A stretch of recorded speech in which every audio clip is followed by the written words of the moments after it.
Good morning, class 11th student. Yesterday we have studied about average speed.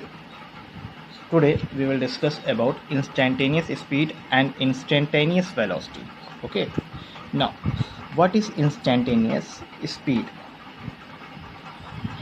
Instantaneous speed जो होती है हमारी किसी भी बॉडी के लिए, वो एक इंस्टेंट पीरियड के लिए होती है। इंस्टेंट मतलब स्मॉल पीरियड। एवरेज स्पीड क्या होती है? एवरेज स्पीड आपका होल जर्नी, मान लीजिए आप अपने घर से कॉलेज जाते हैं, ठीक है, तो आप कॉलेज जाते हैं तो आप मान लीजिए थोड़ा सा आपको लेट हो रहा है, तो आप पहले 5 मिनट थोड़ा स्पीड में चलें, फिर अगले 5 मिनट और तेज़ी से चलें, अगले 5 मिनट और तेज़ी से चलें। तो इस तरह से आप देख रहे हैं पर्टिकुलर आपका जर्नी। मान लीजिए आप बांदा से अपने कॉलेज आए हैं, तो इस बांदा से कॉलेज के बीच में कोई एक पर्टिकुलर लोकेशन पे आपकी स्पीड कुछ होगी, और वहाँ से लेके घर से लेके और कॉलेज तक की एवरेज स्पीड कुछ होगी। तो एवरेज स्पीड मतलब एक होल जर्नी के बीच की एवरेज निकालना, ठीक है ना। और जो इंस्टेंटेनियस स्पीड का मतलब है किसी पर्टिकुलर लोकेशन पे, कि इस पॉइंट पे, इस लोकेशन पे आपकी स्पीड क्या होगी, तो वो इंस्टेंटेनियस स्पीड होती है। तो इंस्टेंटेनियस स्पीड को हम लोग बेसिकली इस फॉर्मूले से लिखते हैं, delta S upon delta T. Delta S मतलब चेंज ऑफ डिस्प्लेसमेंट या डिस्टेंस, स्पीड की बात कर रहे हैं तो डिस्टेंस है, change in time. But instantaneous speed में जो टाइम होता है बहुत ही स्मॉल होता है। याद रखिए कि इंस्टेंटेनियस स्पीड में जो टाइम जो होता है शुड बी वेरी स्मॉल, बहुत छोटे टाइम पीरियड के लिए हम लोग बात करते हैं। तो हम इसको फिजिक्स में D S upon D T, यहाँ हम डी टी लिख दें, समझिए टाइम पीरियड यहाँ बहुत स्मॉल की बात हो रही है, तो D S upon D T ये एक फार्मूला होता है। और ये जो डी अपॉन डी टी का वर्ड आ रहा है या टर्म आ रहा है, इसको हम लोग डिफ्रेंशिएशन से सॉल्व करते हैं। डिफरेंशियल पार्ट होता है ये, डिफरेंशियल पार्ट, जो कि आप लोग मैथ में डिफ्रेंशिएशन पढ़े होंगे। बेसिक डिफ्रेंशिएशन आप पढ़ लीजिएगा। जो बायो के बच्चे हैं वो भी डिफ्रेंशिएशन के बेसिक रूल आप जानते होंगे, अगर नहीं जानते तो उसको हम बता देंगे, इसके लिए आप परेशान मत होइएगा, ठीक है। अब डिफ्रेंशिएशन क्या होता है वो तो बात की बात है, पहले तो आप इंस्टेंटेनियस स्पीड की बात करेंगे। इसी तरह अगर इंस्टेंटेनियस वेलोसिटी की बात करेंगे तो change in displacement upon change in time या D S upon D T. यहाँ पे टी हमारा टाइम जो होता है बहुत ही स्मॉल रखते हैं हम लोग, मान के चलते हैं कि बहुत छोटे टाइम पीरियड के लिए बात की जा रही है। तो ये आपका इंस्टेंटेनियस स्पीड और वेलोसिटी का एक सिंपल सा फॉर्मूला है। अगर इसी को हम एक क्वेश्चन करते हैं, क्वेश्चन से समझते हैं कि कैसे निकाला जाता है। मान लीजिए क्वेश्चन है s बराबर टी स्क्वायर दिया गया है, क्वेश्चन, ठीक है, और कहा जा रहा है यहाँ पे कि find the instantaneous velocity at t is equal to 1 second and t is equal to 2 second. यहाँ पे दिया गया s बराबर टी स्क्वायर और बोला जा रहा है t बराबर 1 सेकेंड के लिए क्या होगा और t बराबर 2 सेकेंड के लिए क्या होगा, ठीक है।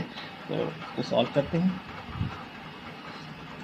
देखिए ये s बराबर t, अब हमको क्या निकालना है भाई, इंस्टेंटेनियस स्पीड या वेलोसिटी की बात हो रही है। वेलोसिटी यहाँ पे देखिए डायरेक्शन भी होगा, लेकिन डायरेक्शन की भी बाद में बात करेंगे, अभी यहाँ पे सॉल्व करना हम देखते हैं। तो यहाँ पे D S upon D T निकालेंगे, यानी इसको हम डिफ्रेंशिएट s को करेंगे, जो भी s बराबर t के टर्म में रहेगा इक्वेशन, उसको हम डिफ्रेंशिएट करेंगे टाइम के रिस्पेक्ट में। तो D S upon D T जब करते हैं तो 2t इसका आएगा फॉर्मूला, ठीक है। अब ये 2t कैसे आया, देखिए डिफ्रेंशिएशन का एक रूल होता है। अगर कोई भी चीज़ मान लीजिए y बराबर x है, y बराबर एक्स स्क्वायर है, एक्स क्यूब है, या y is equal to x की पावर n हम मान लेते हैं, n की वैल्यू कुछ भी हो सकती है, और हमसे कहा जाता है d y upon d x differentiate करना। तो एक सिंपल सा फॉर्मूला याद रखिएगा, एक्स की पावर n है, डिफ्रेंशिएशन का ये रूल है। तो जो पावर होती है उसको x के साथ मल्टीप्लाई कर दिए और पावर को 1 से माइनस कर दीजिए।